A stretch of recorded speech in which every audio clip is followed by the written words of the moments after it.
주시고 은혜를 부어 주시옵소서. 우리 어린아이부터 어른애리까지 하나님의 놀라운 은혜와 그 능력을 경배하고 찬양하고 높여드리는 복된 시간 되게 하여 주옵소서. 힘을 다하여 하나님 앞에 예배하오니 주님 우리 예배를 받아 주옵소서. 모든 영광 우리 주님 홀로 받으실 줄 믿사오며 이 모든 말씀 우리 주님 예수님의 이름으로 기도하옵나이다. 아멘. 자, 오늘 우리에게 주시는 하나님 말씀 함께 보시겠습니다. 자, 오늘 우리에게 주시는 하나님 말씀은 시편 126편 1절부터 6절까지의 말씀, 시편 126편 구약성경 898페이지입니다.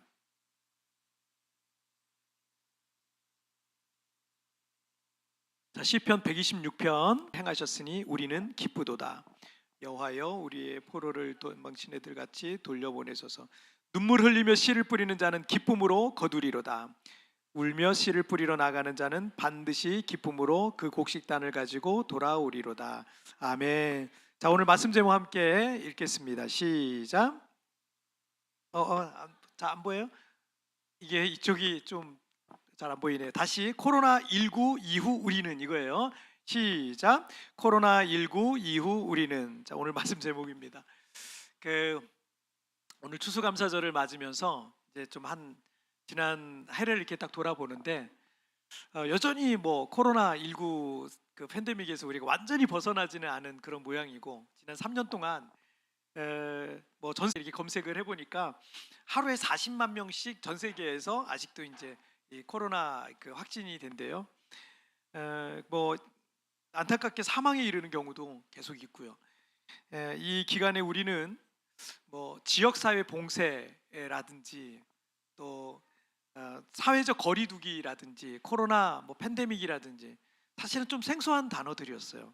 그런 생소한 단어들을 우리가 들으면서 또 이런 사회 속에서 우리가 또 적응하려고 지난 3년 동안 사실 적응해 왔습니다.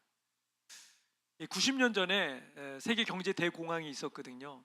그리고 그 세계 경제 대공황 공황 지나면서 그리고 그 2차 세계대전이 일어났고요.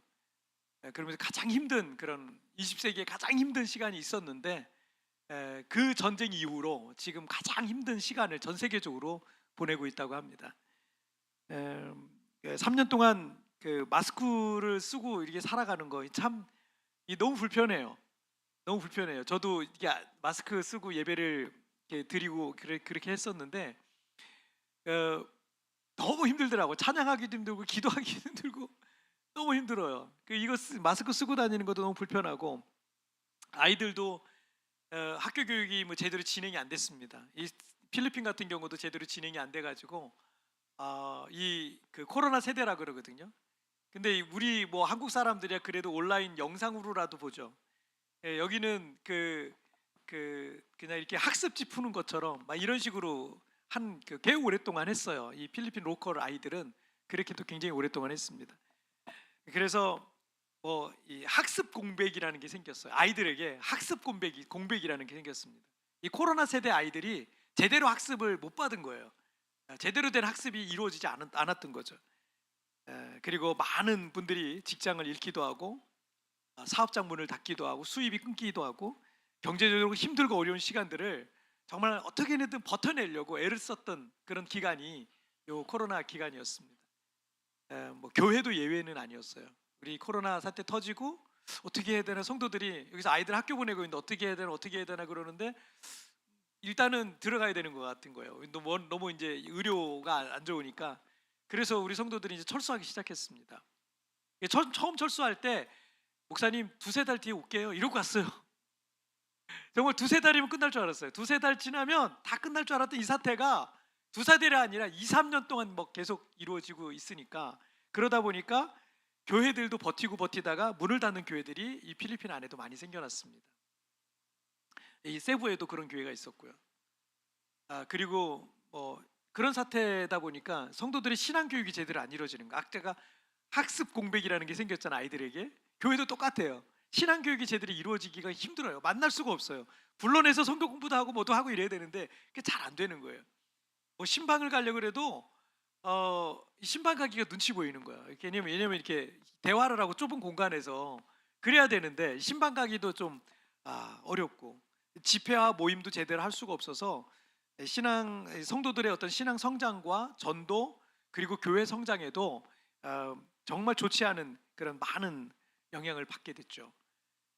특히 우리 교회가 있는 이 세부는 어학연수와 조기 유학과 같은 교육업이 중심이 돼 있는 그런 곳입니다. 그래서 이 마닐라 전체에서 이 필리핀 전체에서 이 세부는 계속해서 한인 인구가 늘어나고 있는 그런 곳이 여기예요. 그래서 이 교육업이 중심이 돼 있고 또 이제 관광업을 중심으로 한인 사회가 구성되어 있는 그런 도시인데 코로나로 뭐 직격탄을 맞았죠. 우리 성도들도 뭐 직격탄을 맞았어요. 그런 업을 갖고 계신 분들은. 그래서 올해 들어 이 봉쇄와 격리가 이제 풀리면서 조금씩 이제 한인들이 이제 들어오고 있고 어학연수생들도 조금씩 들어오고 있고 조기 유학생들도 들어오고 있어요. 그렇지만 이 다시 한인들이 들어와서 코로나 이전에 여기 한 2만 명, 3만 명 있었는데 2만 명, 3만 명 정도 머물던 이 한인들이 머물던 이런 도시가 되려면 앞으로도 뭐 적지 않은 시간이 좀 필요하다라고 보는 게 현실적인 전망입니다. 3년 가까운 이 코로나19 팬데믹 기간을 보내면서 오늘 이제 우리가 추수감사절을 맞았잖아요. 추수감사절을 맞았는데 여전히 우리의 삶에 이 코로나19 팬데믹에 대한 그림자가 사실은 여전히 드리워져 있어요. 드리워져 있고 또 풍성한 추수의 감사와 이 뭐 기쁨과 뭐 이런 것보다는 여전히 우리에게 해결해야 될 인생의 많은 문제들과 미래에 대한 불안함들이 우리 어깨를 막 짓누르고 있는지도 모르겠어요. 이러한 시기에 맞는 이 추수감사주일에 하나님께서는 우리 교회와 공동체에 어떤 말씀을 주시는지 오늘 말씀을 통해서 살펴보면서 함께 은혜 받는 그런 귀한 시간이 됐으면 좋겠습니다. 자, 우리 첫 번째 주제 한번 볼까요? 읽겠습니다. 시작.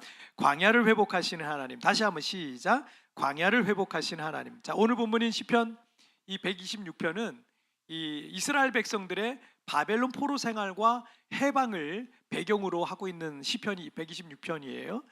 먼저 이스라엘의 그 역사 연대기를 좀 간략하게 좀 살펴보면은 이스라엘의 시조인 이 아브라함이 가나안 땅에 들어가면서 그러면서 족장 시대가 열렸어요. 아브라함이 이제 그 이스라엘이라는 부족의 족장이 된 거죠.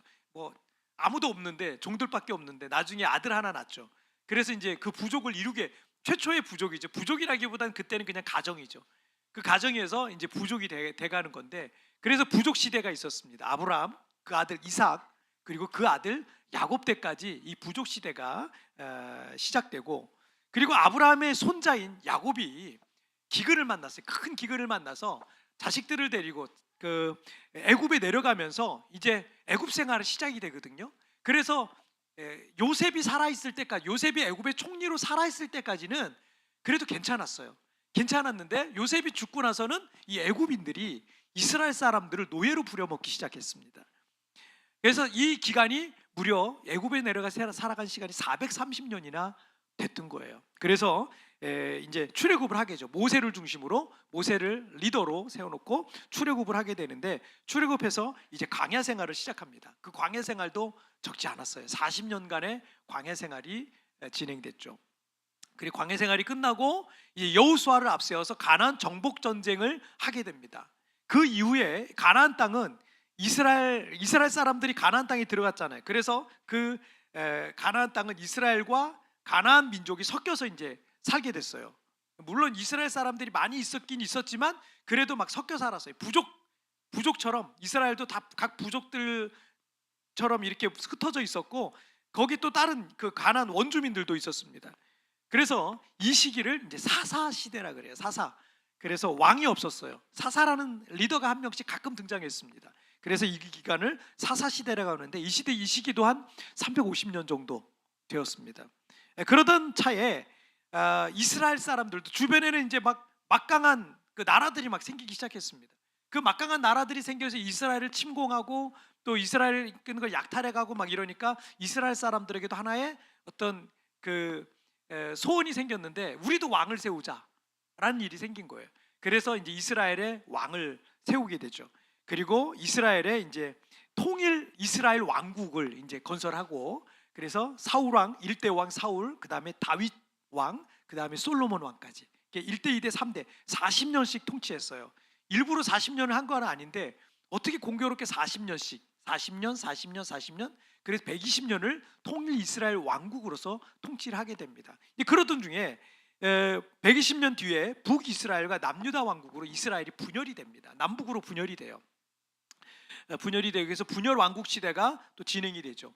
그러던 차에 BC 722년에 북이스라엘은 북쪽에서 쳐들어 내려온 아시리아에 의해서 멸망하게 됩니다. 그리고 북이스라엘 사람들은 이 아시리아 제국 전체에 다 아수르죠. 거기에 전체에 다 흩어져 살게 되죠.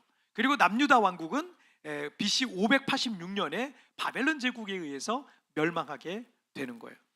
자, 이렇게 바벨론 제국에 의해서 멸망한 이후에 그 다음에 자기네 나라들을 이스라엘이라는 나라를 자기네들이 회복한 때가 별로 없어요.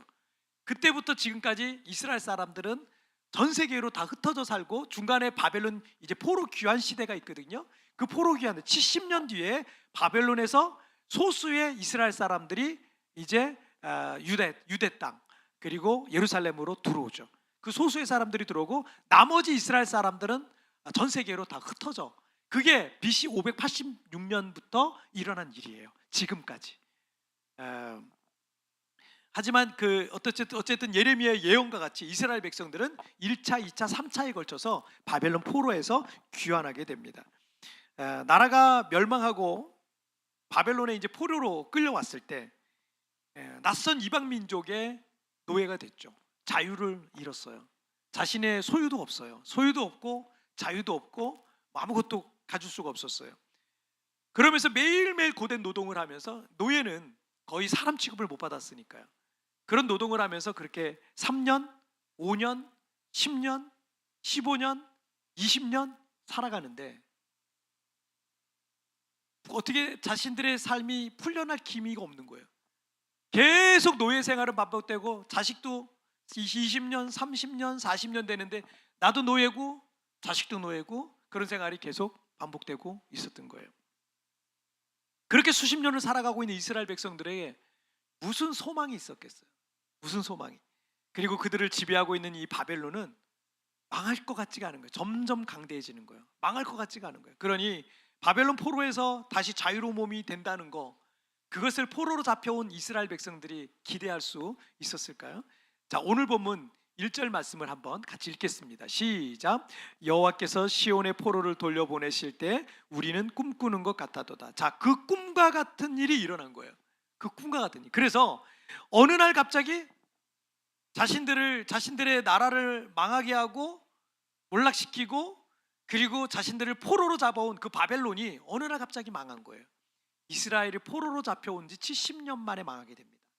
망하게 되는데 망하고 그 다음에 이 바벨론을 멸망시킨 나라가 누구냐면 메데 바사라고 그러는데 나중에 이제 페르시아로 통합이 돼요. 페르시아 왕이에요. 그런데 이 페르시아의 고레스 왕이 이방 왕이잖아요. 이방 나라 왕이잖아요. 그런데 그럼에도 불구하고 모든 이스라엘 백성들은 원하는 사람은 누구나 다 본국으로 돌아가라 이렇게 얘기를 해요. 아니 지금 이스라엘 나라만 해당되는 거예요. 여러 나라들도 정복했잖아요. 근데 다른 나라들은 아니에요. 이스라엘 나라만 원하는 사람은 누구든지 돌아가고 거기서 성전도 건축하라 라고 명령했던 겁니다. 이거는 말도 안 되는, 믿을 수 없는 그런 일이 벌어진 거죠. 절대 있을 수 없는 그런 놀라운 일이 벌어진 겁니다. 에스라 1장 2절 말씀을 한번 보시면 함께 읽겠습니다. 시작. 바사왕 고레스는 말하노니 하늘의 하나님 여호와께서 세상 모든 나라를 내게 주셨고 나에게 명령하사 유다 예루살렘에 성전을 건축하라 하셨나니. 고레스 왕이요, 이 바사 페르시아죠. 페르시아의 고레스 왕이 하나님이 나에게 명령하셨다. 나에게 이스라엘의 성전을 건축하라라고 말씀하셨다는 거예요. 그리고 그 말씀을 지금 따르고 있는 거예요. 자, 그리고 3절 말씀을 보실게요. 시작. 이스라엘의 하나님은 참 신이시라. 너희 중에 그의 백성된 자는 다 유다 예루살렘으로 올라가서 이스라엘의 하나님 여호와의 성전을 건축하라. 그는 예루살렘에 계신 하나님이시라. 여러분, 고대 그 제국의 식민 정책은 민족 분산 정책이에요. 왜냐하면 땅이 너무 넓고 이 끝에서 저 끝까지 가는데 수십 일이 걸리거나 아니면 수개월이 걸려서 가야 되는 너무너무 먼 땅이 먼 곳이에요. 그런데 나라를 뺏긴 그 동족끼리 뭉쳐 있게 하잖아요. 거기 그냥 뭉쳐서 살게 하잖아요. 그럼 어떻게 되겠어요? 야, 우리 독립하자, 이런 거예요. 우리 독립하자. 독립전쟁을 일으킬 수도 있고 반란을 일으킬 수도 있으니까 동족끼리는 뭉쳐 있지 못하도록 제국 여기저기에 다 흩어놓는 겁니다. 이게 제국의 식민정책입니다. 다시 그 민족이 일어나지 못하도록 다 흩어지게 하고 그 나라의 말을 까먹도록 언어를 다른 페르시아 말로 바꾸게 만들고 뭐 이런 식으로 하는 거예요. 일제 때도 우리나라를 그렇게 했죠. 자, 그런데 새로운 제국을 건설한 이 페르시아 왕이 갑자기 이스라엘 백성들은 예루살렘으로 다 돌아가라는 거예요. 다른 나라는 해당이 안 되는 상황이에요. 오직 이스라엘 백성들만 자기 나라로 돌아갈 수 있어요. 원하는 사람은 다 돌아가라. 이때 돌아간 사람이 5만 명 정도 돌아갔어요. 5만 명. 사실은 굉장히 소수입니다. 나라가 망하기 전에 다윗 시대까지만 해도요, 그때까지만 해도 군사의 숫자가 100만 명 이랬어요. 엄청나게 많았습니다. 그러니 다른 인구들은 얼마나 많았겠어요. 그런데 겨우 돌아간 사람이 5만 명. 5만 명 돌아간 거예요. 왜냐하면 다 흩어져서 그 각 나라에 이제 여러분 70년을 거기 살아봐요. 그러면 완전히 거기에 그냥 동화돼 버리는 거죠. 여기 중국 사람들 지금 많이 살잖아요. 그 중국 사람들 그냥 필리핀 사람들인 거예요. 다시 중국으로 하라 못 가요, 못 가요. 여기서 자리를 잡고 있기 때문에 못 가요. 그런 거죠. 그래서 많이 못 돌아갔어요. 5만 명 돌아갔어요. 근데 어쨌든 그것을 사모하던 사람들이 있었어요. 다시 본국으로 돌아갈 걸 늘 사모하던 사람이 있었는데 갑자기 돌아가라 그러니까 이 사람들이 짐을 싸가지고 다시 유대 예루살렘으로 돌아가는 거예요. 그런데 이 왕이 참 대단한 게, 이 왕이 놀라운 게 뭐냐면 그냥 포로를 풀어주는 것뿐만 아니라 뭘 하냐면 은과 금과 뭐 물건들과 뭐 가축들까지 다 지원해주면서 성전을 건축하라 그래요. 어떻게 이렇게 놀라운 일이 일어날 수 있을까요? 여러분, 그래서 시편 아까 읽었던 우리 126편 1절에서는 여호와께서 시온의 포로를 돌려보내실 때 우리는 꿈꾸는 것 같았도다라고 얘기를 하는 거예요. 말도 안 되는 일이 벌어졌으니까 그렇게 고백을 하는 거예요. 그리고 126편 3절 말씀을 보면 여호와께서 126편 3절을 보면 여호와께서 우리를 위하여 큰 일을 행하셨으니 우리는 기쁘도다. 이스라엘 백성들에겐 절대 불가능해 보였던 그 일이 일어났어요. 내 힘과 능력으로는 도저히 불가능한 그 일이 일어난 겁니다. 어떻게 해요? 하나님이 하셨어요. 하나님께서 우리를 위해서 큰 일을 행하셨다라고 고백하고 있는 겁니다. 시편 126편 4절을 보면 여호와여 우리의 포로를 남방 시내들 같이 돌려보내소서, 이런 표현이 있어요. 여기서 남방은 이스라엘 땅의 남쪽 지대를 얘기해요. 이스라엘 땅의 남쪽 지대는 거의 광야와 사막지대입니다. 사우디아라비아와 가까워질수록 완전히 사막지대거든요. 근데 이스라엘의 남방인데 그 남방을 네게부 사막이라고 보통 얘기합니다. 그 네게부 지역인데 이 네게부 사막지대를 말하는데 우리나라는 강수량이 1년에 1200mm 정도 온대요. 1200, 1300 정도 비가 와요. 필리핀은 얼마나 올 것 같아요? 매일 오잖아요, 비가. 잠깐 오고 끝나고 뭐 이러긴 하지만 어쨌든 매일 오잖아요. 매일 오니까 1년 내내 오니까 여긴 2000mm에서 4000mm, 지역마다 조금 다릅니다. 그 정도로 오니까 1년 내내 그냥 풀들이 그냥 쑥쑥쑥 금방 자라는 거예요. 그런데 이 네게부 지역은 1년 내내 비가 거의 오지 않습니다. 거의 오자 그냥 꽉 말라 있어요. 그냥 꽉 말라 있는 광야하고 사막이에요. 그런데 그 광야지대에 한번 비가 올 때가 있어요. 우기 때가 있어요. 우기 때가 있는데 그걸 이제 와디라고 얘기를 하는데 이 와디 시즌에는, 와디 기간에는 비가 이제 막 내려가지고요, 그 광야에, 그 사막에 시내가 생기는 거예요. 그리고 시내가 생기고 옆에서 갑자기 어디서 그 씨들이 있었는지 풀이 자라기 시작합니다. 그리고 그 지역이 살아나기 시작해요. 이런 특별한 현상이 있다고 합니다. 바벨론에서 아무 희망이 없던 이스라엘이 다시 고국으로 돌아가는 것을 이렇게 완전히 소망이 없고 완전히 메말라 있던 민족이 다시 이렇게 살아날 것이다 라는 것을 비유적으로 말하고 있는 거예요. 지난 주간에 있었던 이 다니엘 기도회에서 천안에서 목회하고 계신 모영국 목사님이란 분의 간증을 좀 들을 수 있었어요. 저도 개인적으로 정말 은혜를 많이 받고, 또 이분이 몸이 좀 불편하시거든요. 그런데 아주 불편하시죠. 많이 불편하시죠. 그런데 목회하시는 모습을 보면 제가 도전도 많이 받았습니다. 크게 도전 받았어요. 이 목사님이 30살에 시골의 작은 교회에 부임을 하셨어요. 부임을 하셔서 27년간을 목회를 했습니다. 그러던 차에 몸이 아파서 병원에서 검진을 받았는데 서울대학병원에서 췌장암보다 더 생존율이 떨어지는 교모세포암 말기 판정을 받았어요. 그리고 병원에서 얘기하기는 당시 3개월밖에 안 남았다고, 길어야 6개월 정도 살게 될 거라는 그런 판정을 받게 된 겁니다. 시한부 선고를 받았죠. 이 뇌 중앙에 이 암이 자리하고 있기 때문에 수술이 불가능해요. 수술할 수가 없어요. 그냥 암을 갖고 사는 거예요. 이 뇌 속에 암을 갖고 사는 거예요. 그런데 오른편이 마비되어 있습니다. 오른편이 마비가 될 때, 여러분, 이 반이 마비가 되면 이 신체, 그러니까 신체만 마비되는 게 아니에요. 팔과 다리만 마비가 되는 게 아니에요. 다 마비가 됩니다. 그래가지고 혀도 마비가 돼요. 그래서 눈도 안 보여요. 오른쪽 눈도 못 보고요. 혀도 반이 마비돼서 언어 장애가 있고요. 귀도 안 들리고, 이런 일들이 생겨요. 오른쪽 팔다리 다 마비되는데 이 지경이 되니까 교회에서 사역하기가 어려운 거예요. 주일마다 설교를 하기가 어려운 거예요. 사역하기 어려워서 27년 동안 사역한 교회를 그만뒀어요. 타임을 했어요. 그리고 교회를 나오셨는데, 하지만 매일 하나님 앞에 이 목사님이 절박하게 기도를 했습니다. 고쳐달라고 절박하게 기도를 하고, 그리고 왼손으로 이 오른손을 맨날 이렇게 들어 올려요. 이 안은 못 움직이니까 하나님 할렐루야 아멘, 할렐루야 아멘, 이거를 매일 하신대요. 고쳐달라고, 치료해달라고. 그러면서 이 암병과 싸우고 있습니다. 그런데 병원에서 3개월, 6개월을 넘기기 힘들다 그러셨잖아요. 수술도 못하고. 근데 이분이 지금 다음 달이면 5년째 산대요. 만 5년째 살고 있다는 거예요. 그리고 시한부 선고를 받고 이분이 그대로 있을 수 없어서 교회를 새로 개척을 시작을 했어요. 시한부 선고받은 그 해 교회를 개척하고, 그리고 1년도 안 돼서 땅을 사게 되고요. 그리고 새 성전을 건축해서 지금까지 행복하게 사역하고 있다, 그런 내용이었어요. 믿겨지지가 않을 정도예요. 어떻게 그런 몸을 가지고, 몸을 못 움직이는데 반을, 교회를 개척해서 대단하시다 생각이 들었어요. 지금도 여전히 오른편은 마비가 되어 있지만 이분이 그 전에 27년간 사역할 때 설교하다 울어본 적 별로 없고 목회하면서 울어본 적이 별로 없대요. 그런데 요즘은요, 그 새로 개척한 교회에서 5년째 사역하면서 매일 우신대요. 강단에 올라가면 그렇게 눈물이 난대요. 기도할 때 눈물이 나고 설교할 때 눈물이 나고 매주마다 울면서 그렇게 예배하면서 사역하고 있다, 이런 간증을 들었어요.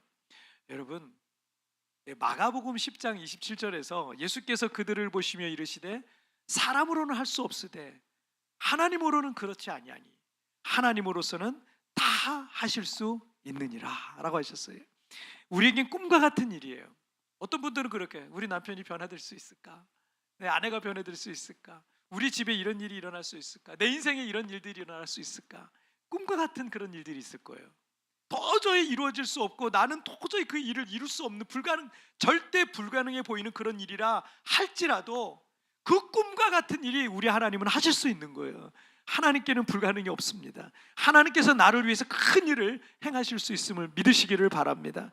내 인생에 메말라서 아무 소망이 없는 광야 같다 할지라도 하나님께서 비를 보내주시면 되는 거예요. 하나님께서 와디라는 비를 보내주시면 거기가 다시 살아나기 시작하는 거예요. 생명력 있는 땅으로 변화되기 시작하는 거예요. 하나님이 나를 붙들어 주시면 됩니다. 오늘도 주님께서는 나를 치료해 주실 줄 믿습니다. 우리의 가정을 치료해 주실 줄 믿습니다. 오늘도 주님은 광야 같은 우리의 인생을 다시 회복해 주시는 줄 믿으시기를 바랍니다. 자, 우리 두 번째 주제 볼게요. 시작. 눈물을 보상하시는 하나님. 다시 한번 시작. 눈물을 보상하시는 하나님. 하나님께서 만드신 이 세상은 무엇이든지 심으면 거두게 하시는 창조의 질서와 원리를 주셨어요. 이게 창조의 질서입니다. 심으면 거두는 거예요. 무엇이든지 심으면 거두는 거예요. 그래서 갈라디아서 6장 7절과 8절을 보시면 사람이 무엇으로 심든지 그대로 거두리라. 자기의 육체를 위하여 심는 자는 육체로부터 뭔가를 거둬요. 그렇죠? 여러분, 운동 열심히 하는 사람은 운동 통해서 근육도 얻고 건강도 얻고 여러 가지 얻을 수 있어요. 그렇죠? 육체적인 어떤 것들은요 분명히 거기서 뭔가를 얻어요. 돈을 열심히 버는 사람들은 분명히 거기서 돈을 또 더 열심히 하니까 돈도 좀 벌 수 있을 거예요. 그런데 주님의 정의는 이거예요. 거두긴 거둘 거다. 그런데 그건 바울 서신도 그 말씀하죠. 약간의 유익이 있다고. 약간의 유익이 있어요. 하지만 거기 생명은 걸지 마라. 왜요? 썩어질 것이다. 어차피 썩어질 것인데 생명까지는 걸지 마라. 네 생명이 얼마나 귀한데 거기에 생명까지 걸 생각은 하지 마라. 이렇게 말씀하시는 거예요. 하지만 어떻게 해요? 믿음에 집중하고 하나님께 집중하는 사람들은 그 영혼이 살아나고 가정이 살아나고 성령으로부터 영생이라는 열매를 거두게 될 것이다 라는 거예요. 자, 무엇을 심든지 그대로 걸리는 원리에 대해서 우리는 사람과의 관계도 좋은 걸 심어야 돼요. 사람과의 관계 좋은 걸 심어야 돼요. 지금 당장 나의 감정, 나의 이익 이런 거 있죠. 이 감정 때문에 내가 그 상대방을 나쁘게 할 수도 있어요. 내 감정을 다치게 해? 그러면서 나를 기분 나쁘게 하면서 상대방에게 내가 험하게 할 수도 있어요. 그런데 여러분, 나의 감정과 나의 이익 같은 것만 여러분 집중하지 마세요. 조금 더 멀리 봤으면 좋겠어요. 나 혼자 살 수 있는 사람 아무도 없어요. 혼자 살 수 있는 사람이 이 세상에 아무도 없어요. 우리는 가정 안에서도 그렇고 교회 안에서도 그렇고 사회 안에서도 그렇고요. 다른 사람들과 좋은 관계를 유지해 나가면서 함께 더불어 살아가야 되는 거예요. 여러분 우리가 믿음으로 산다 그러잖아요. 믿음은 천국 갈 것만 생각하면서 믿음 사는 게 아니에요. 살아있잖아요. 지금 우리가 숨 쉬고 있잖아요. 우리는 인생이라는 걸 살아내야 되는데 그 인생을 뭘로 살아내야 되냐면 인생을 살아내는 도구는 믿음이어야 되는 거예요. 믿음으로 살아내야 되는 거예요. 기분 나쁠 때 있죠. 힘들 때 있죠. 하지만 우리는 믿음으로 반응하고 믿음으로 살아내야 된다는 거죠. 내가 누군가를 도와줄 때가 있잖아요. 여러분, 내가 누군가를 도와줄 때가 있으면 나도 누군가에게 도움을 받을 때가 반드시 와요.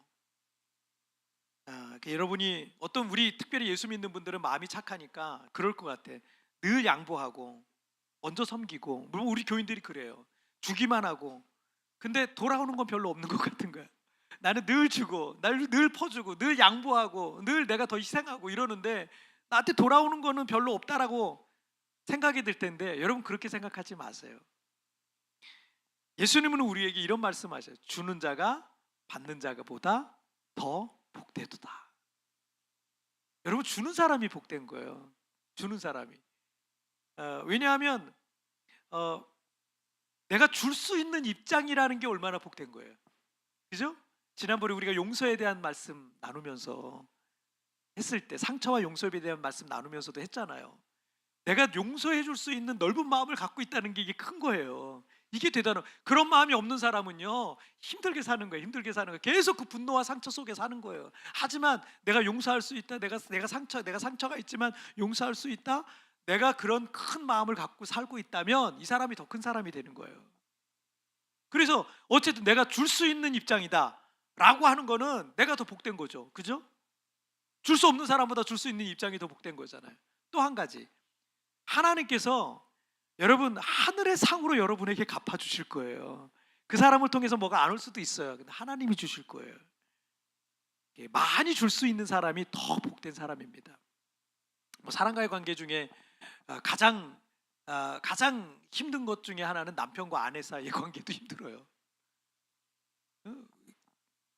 아름권찰님 왜 고개를 끄덕거리세요? 남편과 아내의 관계도 사실 이게 쉬운 게 아니에요. 쉬운 게. 왜냐하면 처음에 사랑해서 결혼했는데 살다 보면 서로 안 맞는 것도 많잖아요. 힘든 것도 많잖아요. 이 남편들 잘 들으세요. 오늘 남편들이 별로 안 보이는데 남편들 잘 들으세요. 남편들 아내에게 잘 해주셔야 돼요. 가장 예쁠 때, 가장 아름다울 때 나랑 결혼해 준 여자예요. 잘해줘야 돼. 참 잘해줘야 돼요. 그런데 이 젊을 때 이 아내를 자꾸 섭섭하게 하잖아요. 남자들이 언제까지나 그렇게 계속 잘난 모습일 줄 압니까? 남자와 여자 중에 누가 더 오래 살아요? 여자와 남자 중에 누가 더 오래 사냐고요? 여자가 더 오래 살아요. 여자가 보통 평균적으로 잘 보여야 돼요. 내가 곧 병들 날이 온다는 얘기야. 남자가 병들어서 밥 먹어야 되는데 병들고 아프면 누가 이거 해줘야 되잖아요. 여자와 남자 중에 누가 더 빨리 병들 거예요? 남자가 더 빨리 병들 가능성이 커요. 수명이 짧으니까 잘 보여야 돼요. 내가 나이 들어서 돈도 떨어지고 힘도 없고 건강도 약해지고 여러분 그 상태가 되잖아요. 주변에 사람들이 없어져요. 희한하게. 더 이상 나를 안 만나준다고요. 더 이상 만나러 어디 나갈 데도 없어요. 집에만 있어야 되는데.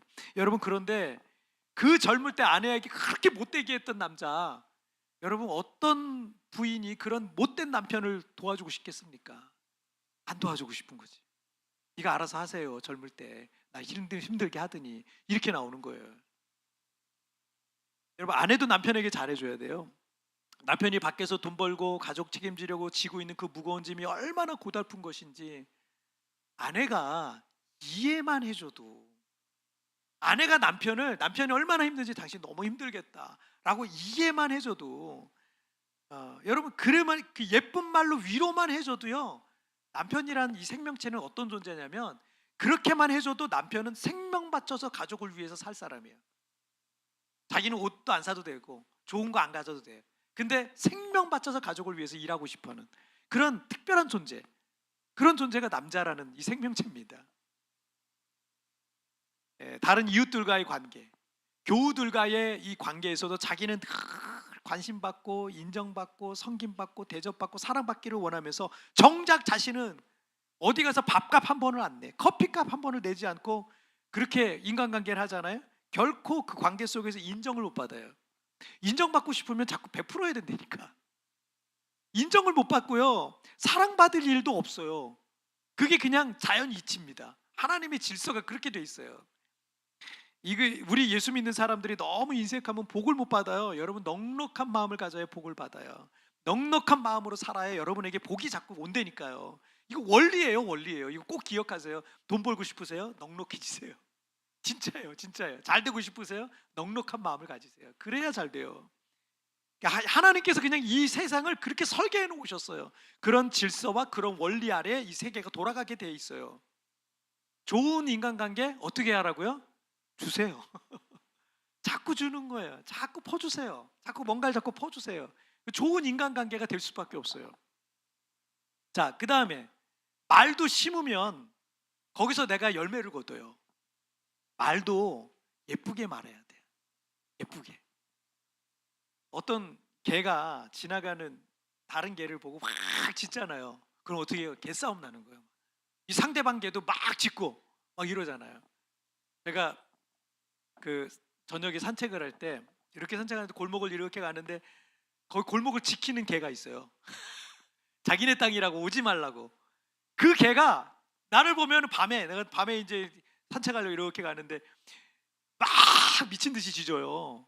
그럼 제가 어떻게 막 도망가요? 여러분 도망가면 물려요. 큰일 나요. 물리면 안 돼. 어떻게 앞에 딱 보고 막대기 어디 있어? 막대기 내가지고 막대기 하나를 집에서 딱 주고 큰 막대기 하나 주고 막대기 쫙 끌면서 야 나도 막 이래요. 그럼 막 도망가요. 막 도망가다가 내가 옆을 또 돌면 또 와가서 막 짖어. 그럼 또 한 번 하고 그렇게 그날은 막대기 들고 산책을 그렇게 했어요. 어저께 우리 막탄에 봉사를 갔는데 우리 아이들이랑 우리 학생들이랑 봉사활동 갔는데 거기 가서 거기 진돗개 2마리가 있거든요. 하얀색 이만하게 큰 진돗개 2마리. 우리 권사님이 준 진돗개가 아주 잘 크고 있어요. 너무 좋은 데서 너무 좋은 환경에서 크더라고. 마당 넓어가지고 막 거기서 뛰어놀면서 지내고 있는데 그 진돗개 2마리가 제가 이렇게 거기 계신 지부장님이랑 같이 이제 봉사 단체 그 지부장님이랑 얘기를 이제 막 나누고 있는데 와가지고 탁 저한테 막 비벼요. 머리를 비비고 몸을 비비고 만져달라는 거야. 너무 예쁜 거예요. 그렇게 큰 개가 저한테 와서 계속 그냥 만져달라 그러고 막 그 배를 깔고 막 누워가지고 막 이러는 거예요. 너무 예뻐. 제가 한참 만져줬어요. 여러분 심은 대로 오는 거예요. 어떤 개는 제가 몽둥이 들고 막 이러는데 어떤 개는 너무 예쁜 거예요. 그래서 만져주고 배도 쓰다듬어주고 막 이러는 거예요. 여러분 사람이라면 어떻게 했어요? 사람도 사실 다 똑같아요. 말 하나 때문에 상대방의 기분과 감정을 상하게 할 수도 있어요. 좋게도 할 수도 있고. 남편도 아내에게 예쁘게 말하는 습관을 좀 가져야 돼요. 예쁘게 말하는 습관. 우리 교회 다니는 사람이니까, 예수 믿는 사람이니까 교회 오빠가 돼야지. 교회 오빠. 그죠? 교회 오빠처럼 얘기를 해야죠. 저도 예전에는 욕반 말반이었어요. 말이 진짜 그랬어요. 예수 믿기 전에는. 근데 예수 믿고 나니까 말이 그냥 변하더라고요. 교회 오빠식으로 변하더라고요. 그러니까 남편도 아내에게 예쁘게 말아야 되는데, 이 사랑하는 아내인데, 그 예쁠 때, 정말 가장 예쁠 때 나랑 결혼해 준 사람인데, 그 아내에게 어떻게 결혼하고 나서는 그렇게 못된 말들을 막 퍼붓는지, 상처 줄 말만 골라가지고 막 아내에게 해주는 사람, 그런 못된 남편이 있어요. 아내도 남편에게 예쁘게 말해야죠. 예쁘게 말하는 아내를 싫어하는 남자는 이 세상 어디에도 없어요. 원리예요. 그 김창옥 교수라고 있잖아요. 강연을 하는데, 강연할 때 강연 제목이 이거더라고요. 예쁘게 말하는 여자랑 결혼해라. 이거더라고요. 왜냐하면 그게 습관이 돼 있는 거죠. 누군가에게 친절을 베풀고 친절을 말하는 게, 그럼 결혼해서도 그 사람은 이게 단어를, 그런 단어를 쓰는 거예요. 그런 문장을 쓰는 거예요. 예쁘게 말하는, 아내가 예쁘게 말하잖아요. 제 아내가 여기 이 자리에 지금 일부 예배 드리고 밖에 나서 일하고 있으니까 말하는 건데, 예쁘게 말하면 그렇게 예쁠 수가 없어요. 그렇게 예뻐요. 그렇게 예쁘게 말만 해도 그렇게 예뻐요. 다른 사람에게도 예쁘게 말하셔야 돼. 말이라는 것도 습관입니다. 그래서 저도 사실 잘못된 단어를 제가 쓰잖아요. 제 아내하고 제 딸아이가 아빠 그런 말 쓰지 마, 여보 그런 말 쓰지 마요, 그런 단어 쓰지 마 이래요. 근데 자기들은 쓰면서 아빠한테는 안 어울려 이러는 거예요. 아빠한테는 그런 말 안 어울리니까 그런 말 쓰지 말라고, 아빠는 어울리지 않아 막 이러는 거예요. 그래서 제가 말도 마음대로 못해요. 좋은 단어만 써야 돼, 좋은 단어. 근데 그렇게 하려고 이제 노력하다 보니까 제 말들이 이제 많이 이제 더 좋아지죠. 더 좋아지는데, 왜냐하면 이런 말이라는 게 습관이잖아요. 그런 단어를 자꾸 쓰잖아요. 그러면 나도 모르게 그 단어가 나온다니까. 그래서 그 단어를 내 언어 사전에서 없애버려야 돼. 안 그러면 여러분, 나도 모르게 그 단어가 남편에게, 아이에게, 다른 사람에게 막 그 단어가 나와요. 근데 그 단어는 나쁜 단어거든요. 그래서 다른 사람이 그 단어를 들었을 때 상처를 받거든요. 좋은 단어가 아니라는 거예요. 그래서 이 말하는 습관도, 여러분, 좋은 단어, 긍정적인 단어, 아름다운 단어들을 자꾸 골라서 해야 되고, 나오려고 그러잖아요. 나쁜 말이 아예 하지 마세요. 저도 아예 안 해버려요. 그냥 말 침묵, 입 다물어 버려요. 다 누군가를 여러분 깎아내리거나 상처를 주는 말든 절대 하면 안 됩니다. 상대방을 세워주고 위로가 되고 힘이 되는 그런 말들 하기에도 우리의 시간이 참 부족합니다. 습관이 반복이 되면 그것이 우리 인격이 되는 거예요. 습관이 반복되면 인격이 되고요, 그 인격이 결국 우리의 인생을 말해주는 거예요. 네, 이렇게 살면 어쨌든, 자, 부부관계가 일단 달라져요. 부부관계가 정말 많이 달라집니다. 말만 다르게 해도 부부관계가 달라지고요, 나한테 나쁘게 말하는 사람들이 줄어들기 시작합니다. 사람들이 여러분을 좋아하기 시작해요. 어떤 분은 그럴 거예요. 목사님, 그게 말이 쉽지, 내 마음 상처 주는 사람이 있는데 그 사람에게 내가 말이 좋게 안 나와요.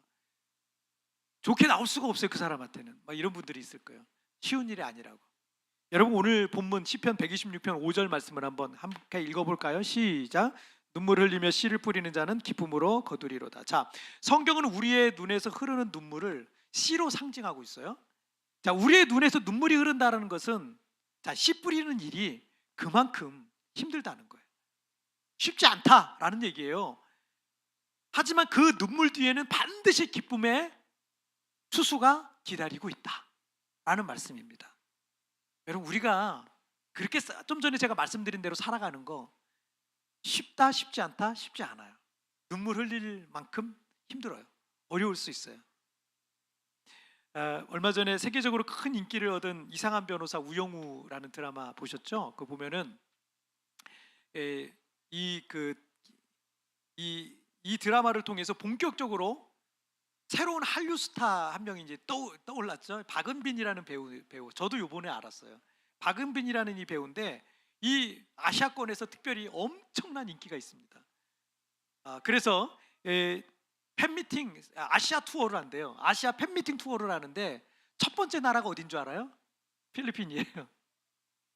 지난 10월 24일 날 마닐라에서 팬미팅을 했대요. 필리핀에서 가장 인기 있는 한국 배우 중에 한 사람이 됐어요. 이분이 그렇게 됐어요. 이 배우도 5살 때 아역 배우로 시작을 했답니다. 지금 25년간 배우 생활을 한 거예요. 그런데 이 아역 배우가 성인이 돼가지고 인기를 얻기가 되게 어려워요. 그 이유가 뭔지 아세요? 아역 배우에 대한 그 선입견 있잖아요. 그 뇌리에 아역에 대한 이미지가 너무 강하다 보니까 이 배우가 신선하지가 않은 거예요. 늘 봐왔던 사람이니까 신선하지가 않고, 뭐 스타는 우러러 봐야 되잖아요. 우러러 보이지가 않는 거예요. 그러다 보니까 연기도 잘하고 얼굴도 예쁘고, 그런데 보통 아역 배우가 스타가 되기가 굉장히 어려운 게 한국의 현실이더라고요.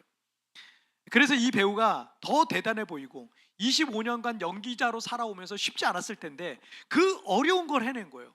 어떤 인터뷰에서 이 배우가 했던 말이 온라인상에 많이 돌고 있더라고요. 이 글을 보면서 제가 이 배우가 참 훌륭한 사람이구나 라는 생각을 했거든요. 이런 얘기를 했어요. 인생을 잘 살아내기가 쉽지는 않은 것 같아요. 그렇지만 어쩌겠습니까? 이러니 저러니 해도 다 해내야죠. 어쩌겠습니까? 이러니 저러니 해도 다 해내야죠. 이게 이분이 갖고 있는 생각이에요. 힘들고 지칠 때마다 스스로에게 말하는 거야. 어쩌겠나, 그래도 다 해내야지 하면서 자기 자신에게 기운을 북돋고 또 도전하고 있다는 얘기입니다. 그리고 그에게 오늘날의 이런 놀라운 보상이 해내니까 다른 이런 보상, 힘들었겠죠. 그런데 해낸 거예요. 그러니까 그런 보상이 따르는 거죠. 6절 말씀을 한번 보실까요? 6절 함께 읽겠습니다. 시작. 울며 씨를 뿌리러 나가는 자는 반드시 기쁨으로 그 곡식단을 가지고 돌아오리라. 지금은 비록 눈물로 씨를 뿌리지만 반드시 기쁨으로 그 곡식단을 가지고 돌아오게 될 것을 다시 한번 말씀하고 있어요. 여러분, 우리 인생 쉽지 않을 겁니다. 쉽지 않습니다. 제가 가끔 천국 빨리 가고 싶다 이런 얘기를 가끔 하거든요. 우리 딸하고 제 아내는 그런 얘기 좀 제발 하지 말라고, 언젠가 가긴 갈 텐데 왜 이렇게 빨리 가려고 그러냐고. 빨리 가려고 그러는 게 아니라 힘들어요, 인생이. 쉽지 않아요. 어려워요. 그러니까 뭐 천국 가면 너무 좋잖아요. 그러니까 그런 소망을 갖고 있으니까 우리는. 근데 여러분, 인생이라는 건 쉽지 않아요. 어려울 거예요. 하지만 눈물로 씨를 뿌린 사람들에게는 기쁨의 단을 가지고 돌아오는 축복이 있을 줄 믿습니다. 사람들과의 관계 쉽지 않아요. 근데 어쩌겠습니까? 혼자 살 수 없는 걸 해내야죠. 또 부부 생활, 신혼 때 좋아요. 그 이후에는 힘든 게 많이 또 생겨요. 어쩌겠습니까?